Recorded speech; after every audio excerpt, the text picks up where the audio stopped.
चंद्रभान नाम का एक गरीब कुम्हार अपनी पत्नी शोभा के साथ वीरपुर में रहता था। चंद्रभान देवी देवताओं की मिट्टी की मूर्तियां, घड़े और बर्तन बनाकर बाजार में बेचा करता था और थोड़े बहुत जो पैसे मिलते उनसे अपने परिवार का पालन पोषण करता था। चंद्रभान माँ दुर्गा का परम भक्त था। वो माँ दुर्गा की दिन रात पूजा किया करता था। एक दिन, हे माँ जगत जननी, आपने हमेशा मुझे दुखी देखकर सुख की छांव की है। हमें आपका ही आसरा है माँ। हम भक्तों पर सदैव अपनी ममता रखना माँ। शोभा, ये लो माँ का प्रसाद। अरे क्या हुआ शोभा, तुम लेटी क्यों हुई हो? तबीयत तो ठीक है ना? पता नहीं जी, सुबह से चक्कर आ रहे हैं और बेचैनी भी हो रही है। अरे पहले क्यों नहीं बताया? रुको, मैं बिमला दीदी को बुलाकर लाता हूँ।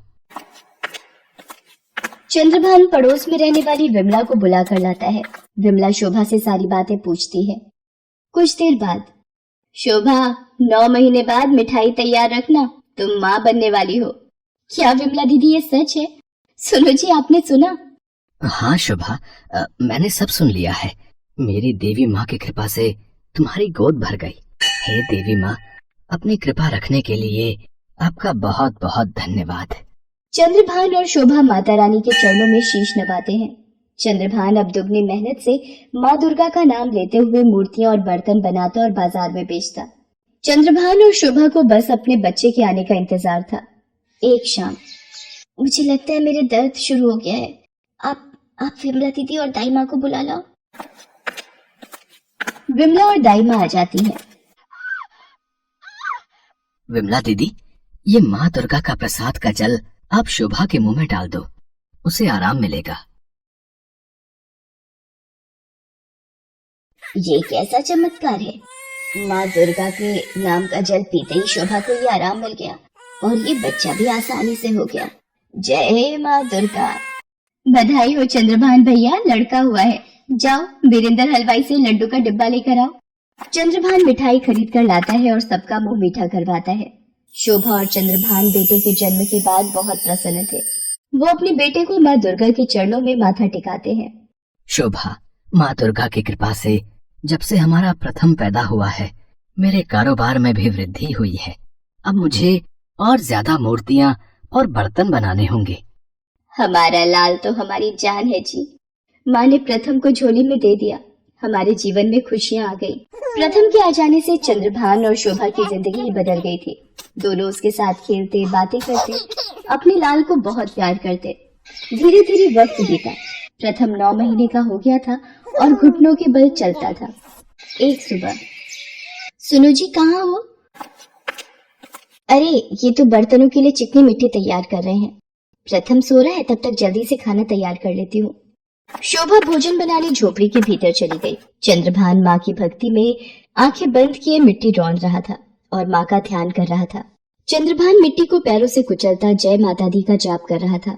तभी उसका बेटा प्रथम घुटनों के बल चलता अपने पिता की ओर आ जाता है।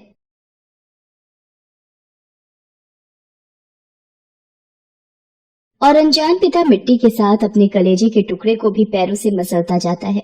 उसका बेटा पूरी तरह से मिट्टी में मसल चुका था। चंद्रभान के पैर लहूलुहान हो चुके थे, पर वो माँ दुर्गा की भक्ति में लीन, बेखबर अपने कार्य के प्रति लगाव में था। तभी शोभा आ जाती है। अरे प्रथम को तो मैं सुला कर गई थी, कहाँ गया? कहीं इनके पास न खेल रहा हो। हे भगवान, ये आपने क्या अनर्थ किया? आंखें खोलो, आपके पैर खून से सने हुए क्यों हैं? आपने ये क्या कर दिया? हमारा लाल, हमारा प्रथम मिट्टी में कुचल गया। नहीं, ये नहीं हो सकता। मैंने अपने ही बेटे को मार दिया। ये मैंने क्या अनर्थ कर दिया? चंद्रभान माँ दुर्गा के समक्ष विनती करता है। हे देवी माँ, हे दुर्गा मैया, मैं आपकी भक्ति में लीन था। मुझसे ये कैसा पाप हो गया माँ। हम भी अपने लाल के बिना नहीं जिएंगे। आपके चरणों में सिर पटक पटक कर अपनी जान दे देंगे माँ। यदि आपने मेरी विनती नहीं सुनी और मेरे लाल को जीवित नहीं किया तो माँ, पूरी दुनिया मुझे कोसेगी कि मैंने अपने ही लाल को मार दिया। मेरी भक्ति की लाज रखो माँ, मेरी भक्ति की लाज रखो। मेरे बेटे को वापस जीवित कर दो माँ। हे माँ दुर्गा। सुनो जी, माँ दुर्गा आपकी विनती जरूर सुनती हैं। उन्हें बोलो हमारा पुत्र लौटा दे। माँ, हमारे पुत्र को जीवित कर दो माँ, हमारी रक्षा करो। चंद्रभान और शोभा माँ दुर्गा के चरणों में अपना सिर पटक पटक कर रोने लगते हैं और माँ दुर्गा से प्रथम को जीवित करने की विनती करते हैं। माँ दुर्गा तो करुणा की देवी है, ममतामयी माँ है, वो अपने भक्तों को दुखी नहीं देख सकती। चंद्रभान और शोभा के करुण स्वर सुनकर माँ दुर्गा अपने विराट रूप में शेर पर सवार होकर प्रकट होती हैं। पुत्र चंद्रभान, पुत्री शोभा, तुम रो क्यों रहे हो? वो देखो, तुम्हारा पुत्र प्रथम बिल्कुल सुरक्षित है। माँ दुर्गा के चमत्कार से मिट्टी में एक बच्चे का आकार बन जाता है और माँ के चमत्कार से प्रथम जीवित होकर मिट्टी के ऊपर खेलने लगता है। मेरा लाल, मेरा बच्चा, मेरा प्रथम, मैया आपकी जय हो। माँ दुर्गा, आपने मेरे लाल को जीवित कर दिया। माँ, आप शक्ति रूपा हो। हे देवी माँ, आपकी जय हो, आपकी जय हो माँ, आपकी सदा ही जय हो। चंद्रभान और शोभा माँ के चमत्कार को देख खुशी से झूम उठते हैं। उनके घर का चिराग माँ के आशीर्वाद के लौ से फिर जल उठा था। माँ दुर्गा की भक्ति का जयकारा लगाते हुए चंद्रभान और शोभा माँ दुर्गा को शीश नवाते हैं। इसके पश्चात माँ दुर्गा आशीर्वाद देकर अंतर्ध्यान हो जाती हैं। शोभा, माँ ने हमारी भक्ति की लाज बचा ली। आज उन्होंने हमारे प्रथम को नया जीवन दिया है, इसलिए हम प्रथम को माँ वैष्णो देवी के दर्शनों के लिए लेकर जाएंगे। उसके बाद चंद्रभान और शोभा अपने बेटे प्रथम को लेकर माँ वैष्णो देवी की यात्रा पर जाते हैं और माँ वैष्णो देवी गुफा के दर्शन करके अपनी झोली खुशियों से भरकर घर लौटते हैं।